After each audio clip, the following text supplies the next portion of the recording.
الحمد لله نحمده ونستعينه ونستغفره ونؤمن به ونتوكل عليه ونعوذ بالله من شرور أنفسنا ومن سيئات أعمالنا. من يهده الله فلا مضل له ومن يضلله فلا هادي له.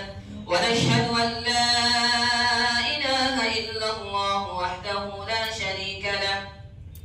ونشهد أن سيدنا وسندنا وحبيبنا ومولانا محمدا عبده ورسوله صلى الله تعالى عليه وعلى آله وأصحابه وبارك وسلم تسليما كثيرا كثيرا.